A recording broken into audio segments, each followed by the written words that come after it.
Good morning, all. We have been talking about the anti-adrenergic agents or adrenergic antagonists. So, in the last class, we have discussed about the alpha blockers, which means those drugs which block the actions of the endogenous catecholamines or the sympathomimetic agents at the alpha receptors. So, you have seen the detailed pharmacology of alpha blockers, its pharmacology, its pharmacokinetics, its uses, its actions, contraindications, adverse effects, etc. So, the detailed pharmacology of alpha blockers have been discussed in the previous class. Now, let's move on to the next part of sympatholytic. These are the different terminologies: sympatholytics or anti-adrenergics or adrenergic blockers, or to be more precise, alpha blockers and beta blockers. So this is how that we use the terminologies to address these antagonizing agents. Now today we are going to talk about adrenergic antagonists, that is beta blockers. All right. So the learning objectives have been discussed in the previous class. I told you that at the end of the sessions you'll be able to enumerate the anti-adrenergic drugs, which includes the beta blockers also.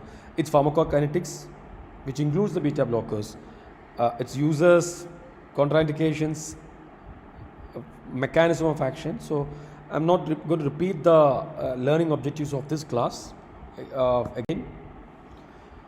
As we have done in the last class, the same way, let me take you the receptor aspects, because this is a basic concept everyone should remember. So if you know this part of the physiology, then only you will be able to follow the further sessions. Right. So you know that there are beta 1, beta 2 and beta 3 receptors. Out of this, beta 1 and beta 2 has got predominant pharmacological implications. Now you have seen that the beta 1 receptors are located in mainly in two places in the body. One is the heart, second one is the juxtaglomerular cells. So the heart, it increases all activities of the heart. Stimulation of the beta 1 receptor will increase all the activities, increase heart rate, systolic volume, then cardiac output, AV conduction. So the positive inotropic and positive chronotropic effects. Then, as I told you, renal juxtaglomerular cells stimulation causes increasing renin release. On the eye, especially in the aqueous body, where the beta receptors, especially the beta 1 receptors, stimulate the aqueous humor secretion. Now, what will happen if you block this? What will happen if you block these actions? So the heart, it will reduce the heart rate and force of contraction. Therefore the cardiac output will be reduced, and eventually the BP, blood pressure, is also going to be reduced. Now the renal juxtaglomerular cells, where the anti-hypertensive effect or this effect on the renal juxtaglomerular cells is contributing its anti-hypertensive effect, okay, which inhibit the renin secretion, therefore the renin-angiotensin mechanism. On the eye, blocking the action of beta 1 receptors on the aqueous body will reduce the aqueous humor production, which is the responsible part, or which is the responsible part of the intraocular pressure. Now you know that elevated intraocular pressure is observed in glaucoma. So beta 1 blockers may be used, like timolol is used very often, or it is one of the first line drug for the treatment of glaucoma. Now the transducer signaling mechanism is mainly a GS, which stimulate the adenyl cyclase, therefore the cyclic AMP pathway. Now let's talk about beta 2 receptors. You know, these are mainly located in the smooth muscles, and it causes relaxation of almost all smooth muscles. Bronchial muscles, you have seen, we have discussed that it produces bronchodilation. Blood vessel, especially the blood vessels circulating or supplying to the skeletal muscles. GI is also gastrointestinal smooth muscles, including the intestinal smooth muscle is also relaxing. And uterine relaxation is another important pharmacological implication, because these are the drugs used. Stimulants are used are the uterine stimulant. uterine relaxants. Okay. And the liver, beta 2 receptors are there and causes glycogenolysis and gluconeogenesis. Eventually, this will increase the glucose availability in the blood. Skeletal muscle, again, glycogenolysis takes place in the skeletal muscle, and there is no gluconeogenesis in the skeletal muscle, which only takes place in the liver. Potassium uptake is also promoted. So these are the effects of stimulation of the beta 2 receptors. Now what will happen if you block this action? Definitely it can produce a sort of bronchospasm in case of bronchi, and the blood vessel contraction can be occurred. GI relaxation can be blocked. Even uterine relaxation caused by the beta 2 stimulation can be blocked. Alright. So these are the net effects.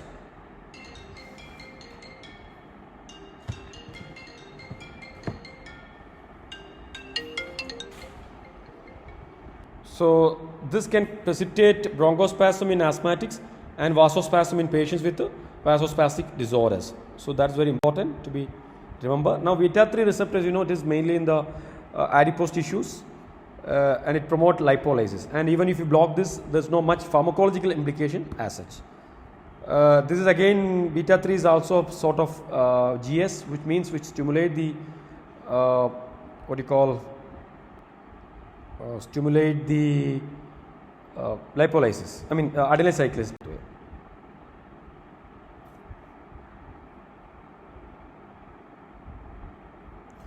So classification of beta blockers this is the way how you classify, and I would recommend forget about the comprehensive classification.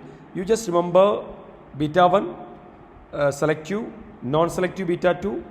Non-selective beta receptor blockers and alpha plus beta, or you can also refer as beta blockers with alpha blocking action. So I repeat, you can remember, forget about the first generation, second generation, third generation and all. Instead you just classify according to your textbook, what is the textbook mentioning, or how the textbook is classifying it simply as non-selective beta blockers, selective beta 1 blockers, and beta blockers with the alpha blocking capacity. Now let's see. Non-selective, we have propranolol, which is a prototype, then nodolol, penbutalol, pindolol, timolol, sotalol, levobunolol, metoprolol. So these are the commonly used non-selective beta blockers.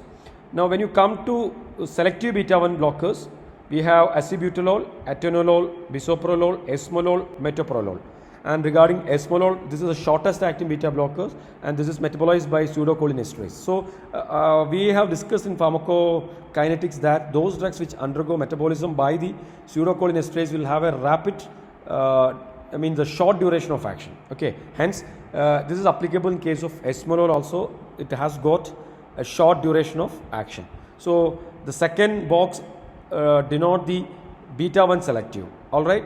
Now this is the same, but here this asterisk, you can note the asterisk. These two drugs can be considered as a separate classification. Carvedilol and labetalol, it is, you can consider as beta blockers with alpha blocking capacity. Means carvedilol and labetalol can block both beta receptors and alpha receptors. Okay. Now other drugs, carvedilol, bucindolol, these two drugs you can merge with the first classification, which is about the non-selective beta blockers. Now again the continuation of the second box, it is selective beta 1 blockers. You can also add betoxolol, celiprolol and nebivolol. So I have told you, just forget about the first generation, second generation part. Instead you just remember the classification in such a way that selective beta 1 blockers, non-selective beta blockers, and beta blockers with alpha blocking activity. And only two drugs are available in the beta blockers with alpha blocking capacity. It is carvedilol and labetalol. Hope you understood the classification part. Now some newer drugs, the one I have mentioned as a third generation beta blockers, it has got additional mechanism of vasodilatation due to nitric oxide production, especially celiprolol, nebivolol and carvedilol. So these drugs have got additional vasodilatory effect. Now, apart from this, celiprolol has got a beta 2 receptor agonism. So, then cartellolol and bopindolol. These are the newer selective beta 1 blocking action. Additionally, it has got beta 2 agonistic action, not beta 2 antagonistic action. So, these are the peculiar mechanism. Now, alpha 1 receptor antagonism, this is being discussed as a separate drug, carvedilol and bucindolol, then labetalol. Bucindolol has got a negligible, but carvedilol and labetalol you can include as a separate beta blockage with the alpha blocking capacity. Now, some drugs like carvedilol, betoxolol can even block the calcium entry. So, it can have an additional calcium channel blocking activity. Smooth muscle, calcium channel blocking activity, and carvedilol has got a very good antioxidant activity too. Antioxidant activity too. Now, a concept called partial agonistic activity. In contrast, the full antagonists such as propranolol, these drugs are more likely to cause severe bronchospasm in patients with airway disease. So, propranolol, what I wanted to tell you, full antagonists such as propranolol are more likely to cause severe bronchospasm in patients with airway disease. Now, partial antagonistic activity is a concept which is actually having an intrinsic sympathomimetic activity. Means these drugs block the beta 1 receptor and block the actions of adrenaline and noradrenaline. At the same time, it has a submaximal effect or a minimum intrinsic activity, intrinsic sympathomimetic activity. So, at least in the theoretical part, the intensity of the bronchospasm caused by beta 2 blockers can be minimized by using a drug with a partial agonistic activity. So, this is, though it is pure antagonist, it has got additional intrinsic sympathomimetic activity. That's why it is called partial agonist.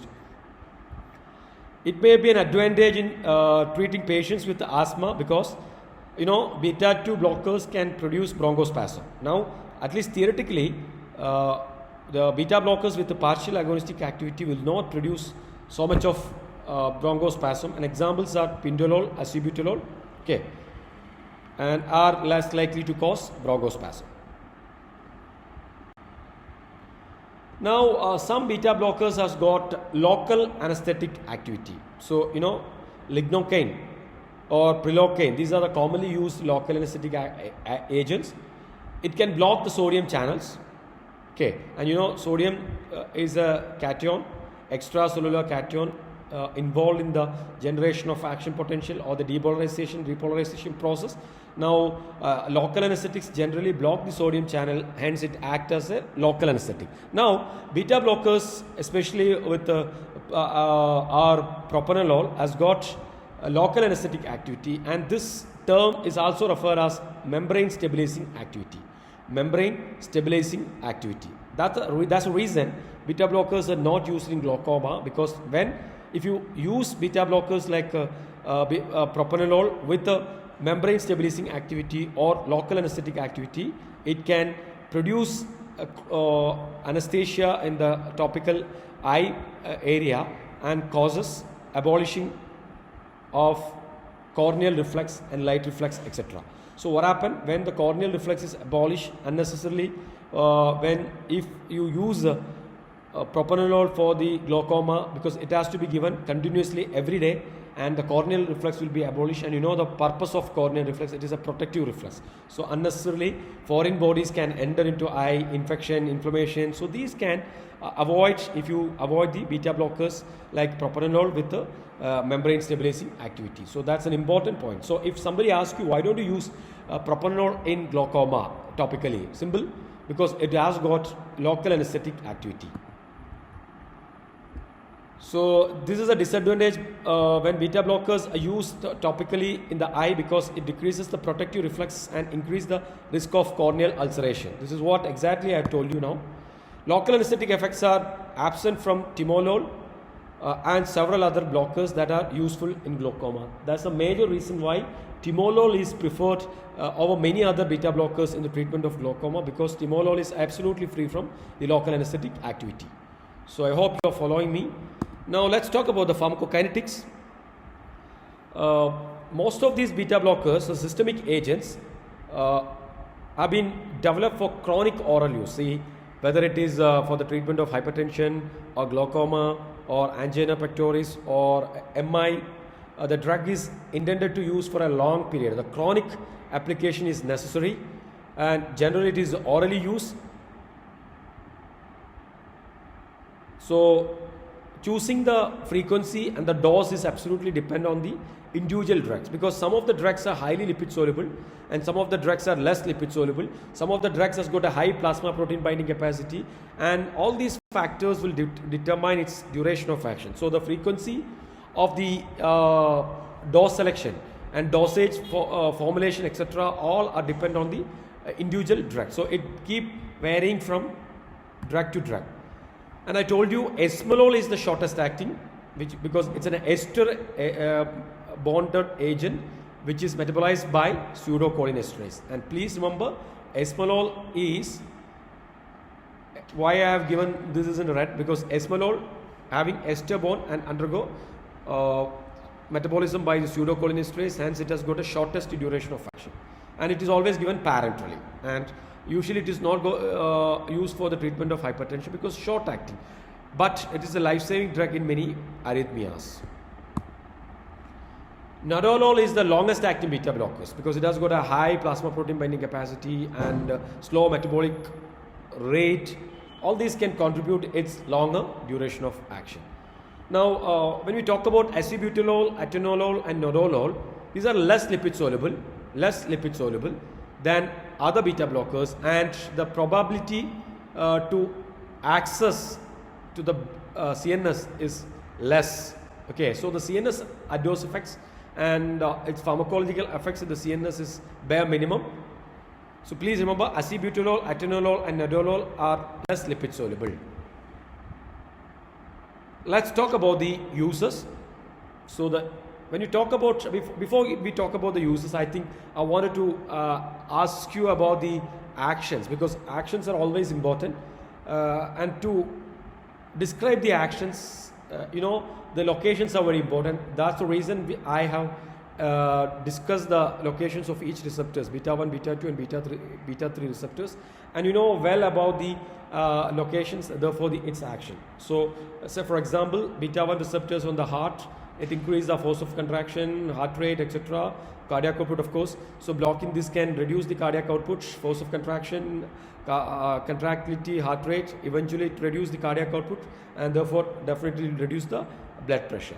Now as far as the juxtaglomerular cells are concerned, these are involved in the renin-angiotensin system. So inhibiting the beta 1 receptors to an extent it can reduce, but it cannot completely inhibit the renin release, because beta 1 receptor is not the only way the renin release takes place, because there are other mechanisms which includes the macula densa, sodium content, etc. So it's only a part of the control system. So it can be contributor by blocking the beta 1 receptors and reduce the renin-angiotensin system, which doesn't mean that it can absolutely block the actions of renin-angiotensin system, because renin can be still released by other way around, because the macula densa and the Bowman's capsules blood pressure, the renal blood flow, everything is influenced, or this is under the influence of all these factors. So please remember, blocking the beta 1 receptors on the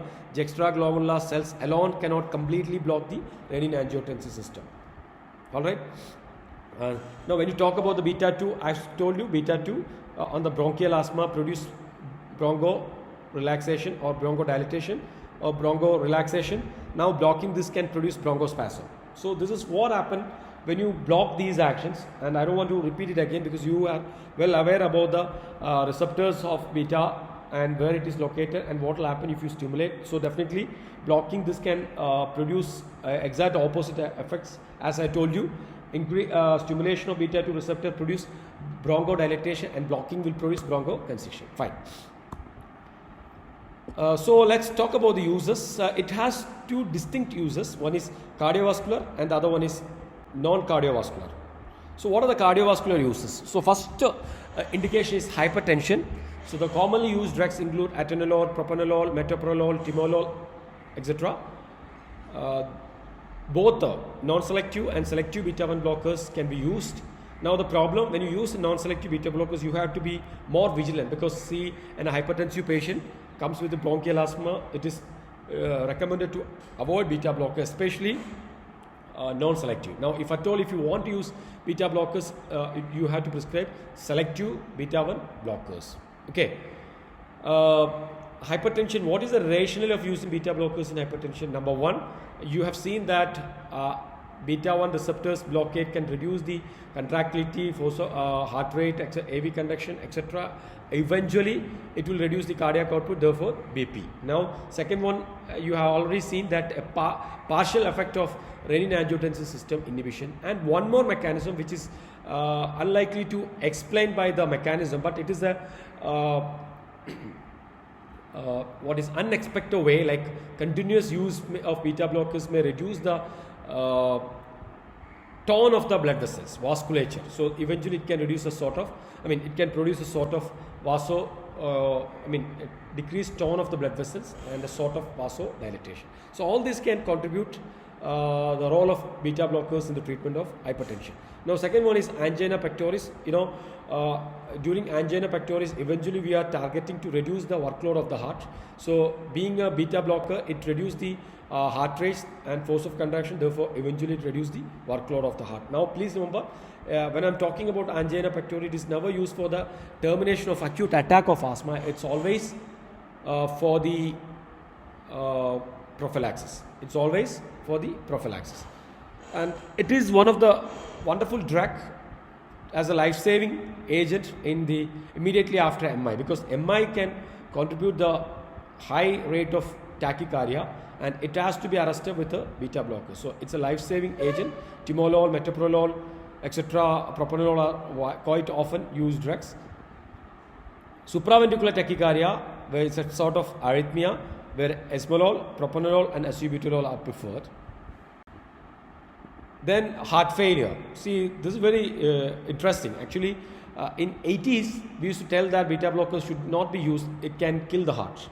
In 90s, we started to telling that, okay, it is not a contraindicated drugs. In early 2000s, we recommended to, we started to tell that you can use beta blockers in some case of heart failure, especially the acebutolol, carvedilol, labetalol. Okay, 3 drugs approved. Now 2010 onwards, the scenario is completely changed. Beta blockers become inevitable part of the management of congestive cardiac failure. In fact, these are one of the first line drugs for the treatment of beta blockers. So evidences, these are the guidelines have changed according to the availability of evidences. So please remember, currently beta blockers. But when I'm talking about beta blockers, not all beta blockers, it is carvedilol, labetalol, metoprolol and bisoprolol. So these are the 4 drugs currently approved for the treatment of heart failure. All right, from the beta blockers group. Hypertrophic cardiomyopathy is well responded with the propranolol. Now let's talk about the non-cardiovascular use of beta blockers. Non-cardiovascular uses of beta blockers. What are the non-cardiovascular uses? Some of them already discussed that. Number one, migraine prophylaxis. So, migraine is a condition where people have a severe, unbearable sort of headache. So, attack of migraine is usually treated with, depend on the severity and intensity. Suppose if it is a mild to moderate, NSAIDs like ibuprofen or mefenamic acid, such drugs are quite effective. But in severe cases is addressed with the 5-HT partial agonists like sumatriptan. Now, there are quite a lot of triggering factors. Some lights, some smells, some dishes, some weather.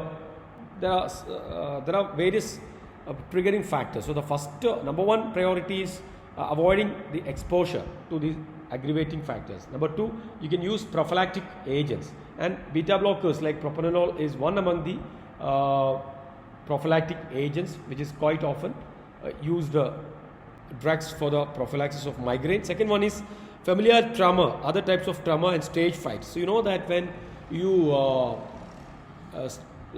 when you address a public gathering, or when you face a public exam, all these can produce a sort of fright, stage fright or anxiety, apprehension. So beta blockers may be useful to calm the patient or the person before they address such crowd and all. So familial tremor is also another, this is very common during such conditions. So beta blockers are used for this purpose.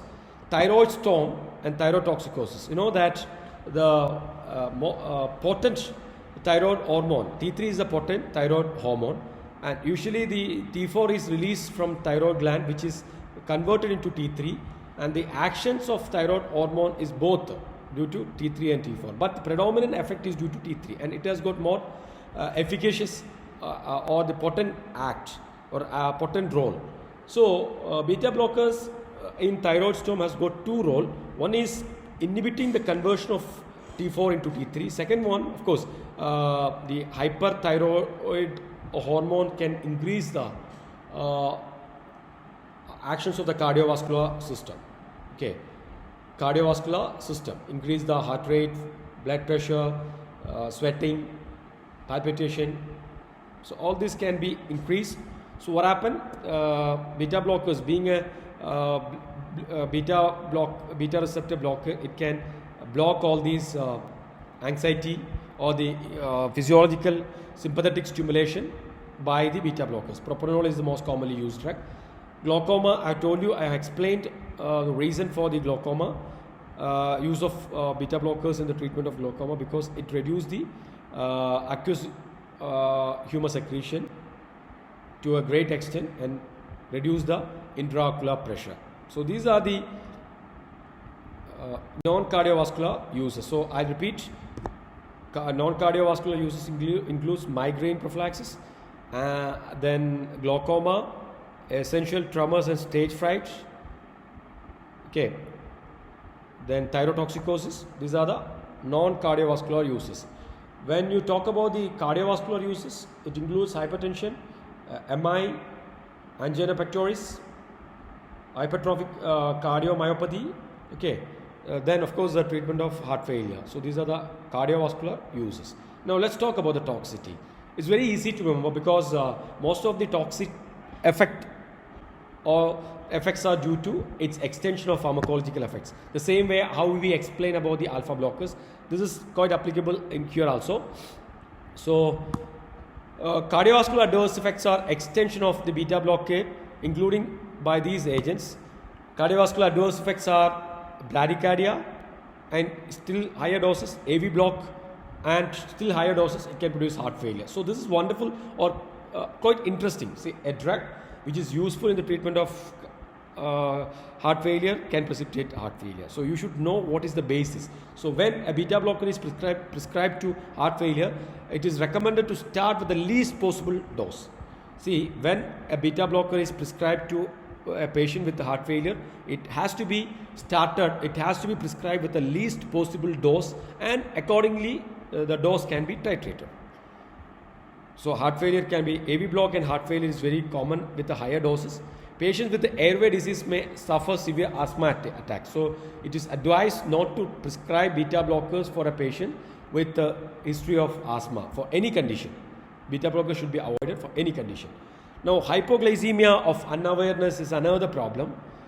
When you develop hypoglycemia, so you skip your breakfast and ran to the 8 o'clock class, and still you could not have your meals, or you can break your fast until 1 o'clock, 2 o'clock. What happened?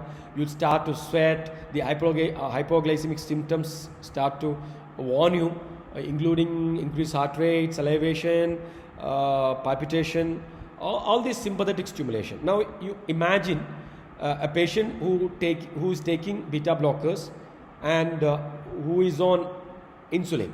What happened? One fine morning he took his insulin dose or he took a large dose of insulin. He forgot that he had taken the insulin. Instead, he repeated again, and he also missed the meals. So what happened? Chances for hypoglycemia is very high. Now hypoglycemic symptoms, as I told you, sweating, palpitation, all symptoms can be manifested to warn the person, to acknowledge the person. Now the problem, if the patient is on beta blockers, all these symptoms will be masked, and what happened? The person's blood glucose level can fall to critical level, and it can harm the patient. So this is called hypoglycemia of unawareness. Hypoglycemia of unawareness. Beta blockers have been shown experimentally to reduce insulin secretion, but this does not appear to be clinically important effect. So that's why I didn't tell you that insulin secretion and this one. But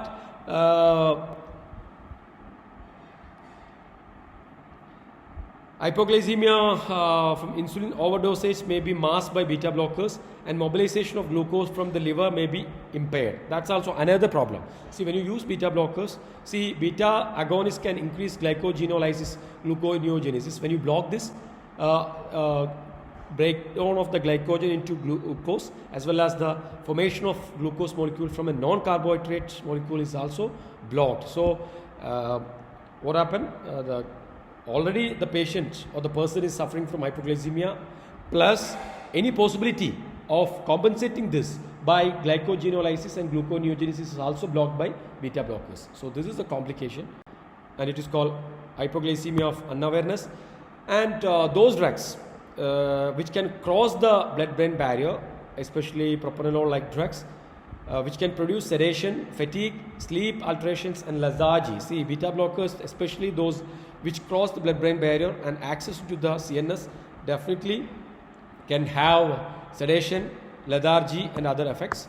So I told you, atenolol, nadolol, and several other less lipid soluble beta blockers are claimed to have less of these effects, that is your CNS action, because they do not enter the CNS as readily as other members of this group, especially like propranolol. So toxic profile, which includes the cardiovascular problem, which includes the AV block, bradycardia, still higher doses, AV block, still higher doses, cardiac failure, and even death. Then I told you hypoglycemia of unawareness, bronchospasm, and CNS toxicities applicable to those drugs which can cross the blood-brain barrier. And in some cases, sexual dysfunction due to failure or delayed ejaculation or failure of ejaculation is also noted with the patients who takes regular beta blockers. Okay, so this is what I wanted to tell you about the beta blockers. With this, we have finished the beta blockers and alpha blockers. So the sympathiolytic agents means alpha blockers and beta blockers are finished.